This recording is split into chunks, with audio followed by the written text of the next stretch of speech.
नमस्कार दोस्तों, महाभारत के पात्रों की श्रृंखला में आज हम बात कर रहे हैं महाभारत के प्रमुख पात्र महान धनुर्धारी अर्जुन के जीवन परिचय के विषय में। दोस्तों, महान धनुर्धारी अर्जुन के जीवन परिचय का यह 10वां भाग है। अगर आपने इसके पहले के सभी भागों को अभी तक नहीं देखा है तो कृपा कर पहले आप उन भागों को देखिएगा, जिससे आपको महान धनुर्धारी अर्जुन के जीवन परिचय को समझने में ज्यादा आसानी होगी।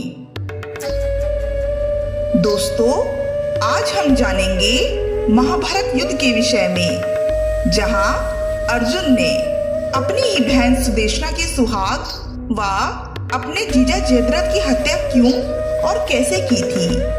तो चलिए शुरू करते हैं। जयद्रथ सिंधु देश का राजा था। जब पांडव 12 वर्षों के वनवास पर थे, तब एक दिन जयद्रथ उसी जंगल से गुजरा जहां पांडव रह रहे थे। उस समय आश्रम में द्रौपदी को अकेला देख जयद्रथ ने उनका हरण कर लिया था। और जब पांडवों को ये बात मालूम हुई तो उन्हें जयद्रथ के ऊपर बहुत क्रोध आया और उन्होंने जयद्रथ को बंदी बना लिया और उसको पशु की तरह मारने लगे। अर्जुन जयद्रथ का वध करने ही वाले थे कि द्रौपदी ने उनको ऐसा करने से ये कहकर रोक दिया कि जयद्रथ आपकी बहन दुश्शला के पति है। यदि आप जयद्रथ का वध कर देंगे तो आपकी बहन दुश्शला का सुहाग उजड़ जाएगा और आपकी बहन दुश्शला को बहुत कष्ट होगा। इस पर अर्जुन ने जयद्रथ को मुक्त कर दिया, पर भीम ने जयद्रथ के बाल मुंड कर 5 चोटियां रख दी थी, ताकि वो 5 पांडवों को कभी भूल ना पाए और दोबारा किसी स्त्री पर कुदृष्टि डालने की कल्पना भी ना कर सके। अपने अपमान का प्रतिशोध पांडवों से लेने के उद्देश्य से जयद्रथ और भी ज्यादा ताकतवर बनने के लिए शिवजी की तपस्या करने चले गए और उनको शिवजी से ये वरदान मिला कि कोई भी उनका वध नहीं कर सकता, और यदि किसी ने भी उनका वध किया और जैसे ही उनका मृत शरीर धरती को स्पर्श करेगा, तभी उनका वध करने वाला भी स्वयं भस्म हो जाएगा। ये वरदान पाकर जयद्रथ अत्यंत प्रसन्न हो गया और वो अपना प्रतिशोध पूर्ण करने के लिए पांडवों से युद्ध करने की अवसर की ताक में रहने लगा। और वो अवसर उनको महाभारत के युद्ध में मिला। और जब दुर्योधन को जयद्रथ के वरदान के विषय में ज्ञात हुआ, तब वो भी अत्यंत प्रसन्न हुए और फिर जयद्रथ कौरवों के साथ पांडवों के विरुद्ध युद्ध करने लगे। महाभारत युद्ध के दौरान जब अर्जुन के पुत्र अभिमन्यु चक्रव्यूह में प्रवेश करते हैं, तब दुर्योधन के कहने पर 7 महारथी एक साथ एक ही समय पर अभिमन्यु पर वार पे वार करते हैं और उन 7 महारथियों में जयद्रथ भी थे। उन 7 महारथियों में से सबसे ज्यादा कष्ट जयद्रथ ने ही अभिमन्यु को दिया था और अभिमन्यु की रक्षा करने आ रहे उनके ज्येष्ठ पिताश्री और काकाश्री युधिष्ठिर, भीम, नकुल और सहदेव को चक्रव्यूह के मुख्य द्वार से अंदर जाने से जयद्रथ ने ही रोका था।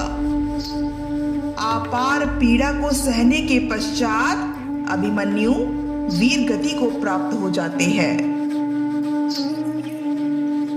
इस बात का पता जब अर्जुन को चला, तब अर्जुन ने जयद्रथ का वध करने की प्रतिज्ञा ले ली, क्योंकि अभिमन्यु का वध ना होता अगर जयद्रथ चारों पांडवों को अभिमन्यु की रक्षा करने जाने से मुख्य द्वार पर ना रोकता।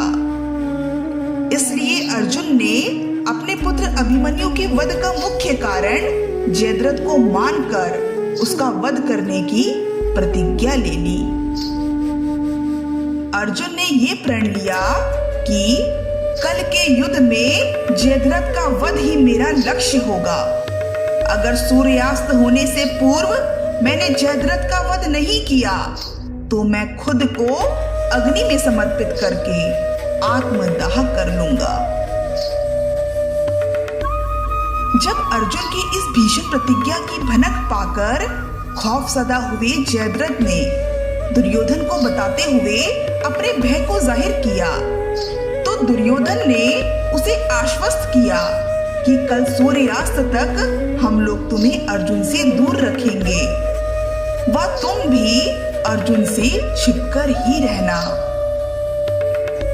फिर दुर्योधन ने अर्जुन से जयद्रथ की रक्षा करने के उद्देश्य से जयद्रथ को छिपा दिया। दुर्योधन के आदेश अनुसार पूरी कौरव सेना जयद्रथ को छिपाकर उनकी रक्षा में लग गई, ताकि जयद्रथ का वध होने से बच जाए और अर्जुन अपने प्रण को पूरा कर खुद ही अपने प्राण त्याग दे। महाभारत युद्ध के अगले दिन अर्जुन का मात्र एक ही लक्ष्य था, जयद्रथ का वध। इसलिए अपने उद्देश्य को पूर्ण करने हेतु अर्जुन जयद्रथ की खोज में लग गए। युद्ध भूमि में अर्जुन की ललकारती बाण केवल जयद्रथ को ही खोज रही थी। सुबह से शाम होने को थी, पर जयद्रथ का कहीं भी पता नहीं था। अंतः अर्जुन जयद्रथ को खोज नहीं पाए। सूर्यदेव अस्त होने को चल दिए। युद्ध विराम होने की सूचना हो गई। युद्ध विराम होने की सूचना होते ही अर्जुन ने अपना गांडीव धनुष को नीचे रखते हुए अपने लिए अग्नि प्रज्वलित किया। अब तो कौरवों में खुशी की लहर थी। वह सभी अपनी आंखों से अर्जुन को अग्नि में जलकर मरते हुए देखना चाहते थे। सभी कौरव वहां आ गए जहां अर्जुन ने अग्नि प्रकट किया था। फिर वहीं जयद्रथ भी आकर वहां खड़ा हो गया। अपने बचने व अर्जुन को अग्निदाह के लिए तैयार होते देख उनका उपहास उड़ाने लगा।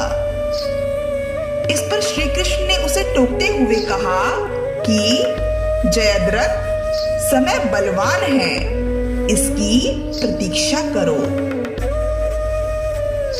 शुरू से ही श्री कृष्ण दुर्योधन की चाल समझ रहे थे।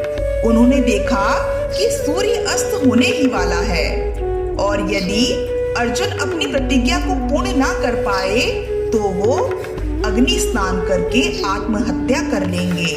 इसलिए उन्होंने अपनी माया से, अपने सुदर्शन चक्र से सूर्य को ढक दिया था। सभी को लगा कि सूर्यास्त हो गया है और आज का युद्ध भी समाप्त हो गया है।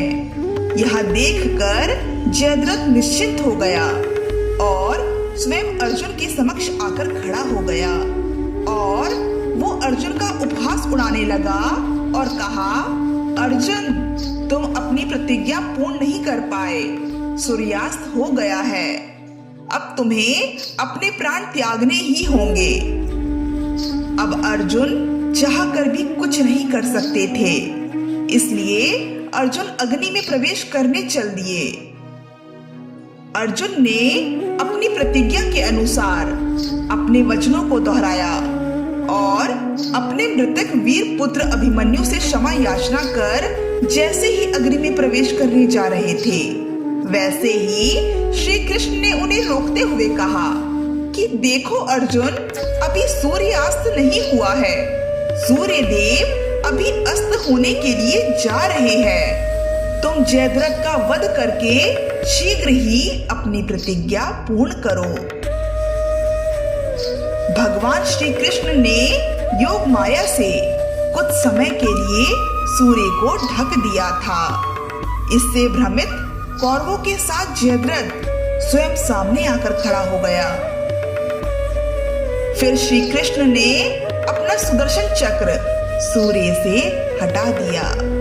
यह देखकर तिलमिलाए दुर्योधन ने श्री कृष्ण से कहा, हे वासुदेव, ये छल किया है आपने। इस पर श्री कृष्ण ने दुर्योधन से कहा, हे दुर्योधन, तुम्हारे कारण ये युद्ध भूमि ने छल की सारी सीमाएं लांघ ली है। इसलिए जो कुछ भी हो रहा है धर्म की स्थापना के लिए बिल्कुल ठीक हो रहा है। तुम इसमें बाधा मत बनो, अन्यथा बहुत बुरा होगा। फिर दुर्योधन अर्जुन से कहते हैं, हे अर्जुन, यदि तुमने जयद्रथ का वध कर भी लिया तब भी तुम बच नहीं पाओगे। जैसे ही जयद्रथ का मृत शरीर भूमि को स्पर्श करेगा तुम खुद भी भस्म हो जाओगे। इस पर अर्जुन ने दुर्योधन से कहा, हे दुर्योधन, मुझे अपने प्राणों का कोई मोह नहीं है। मैं अपने पुत्र अभिमन्यु के प्राणों का बलिदान व्यर्थ नहीं जाने दूंगा। चाहे आज मेरे प्राण ही क्यों ना चले जाए, पर मैं आज इस दुष्ट जयद्रथ का वध करके ही रहूंगा। फिर श्री कृष्ण अर्जुन से कहते हैं कि हे पार्थ, समय नष्ट ना करो। सूर्यास्त होने में बस कुछ ही क्षण शेष है। जयद्रथ पर वार करो। श्री कृष्ण के आदेश अनुसार और सूर्य के चमकने का एहसास होते ही अर्जुन ने अपने गांडीव धनुष पर बाण साधा और उसे जयद्रथ पर छोड़ दिया। फिर उस बाण ने जयद्रथ का मस्तक काटकर उसे मृत्यु की गोद में सुला दिया। जयद्रथ का सिर उसके शरीर से कटकर सीधा उसके पिता के गोद में जाकर गिरा, जो कि उस समय साधना में लीन थे। जैसे ही उसके पिता ने अपने पुत्र का कटा हुआ सिर देखा, वो घबराकर उठ खड़े हुए और जिससे उनके हाथों से उनके पुत्र का सिर धरती में गिर गया और वो तुरंत ही भस्म हो गए। तो दोस्तों, ये थी धनुर्धारी अर्जुन और उनके जीजा जयद्रथ के बीच युद्ध का कारण। आज के लिए बस इतना ही। अगली वीडियो में धनुर्धारी अर्जुन के जीवन परिचय से जुड़ी कई और घटनाओं पर चर्चा करेंगे। तब तक के लिए धन्यवाद।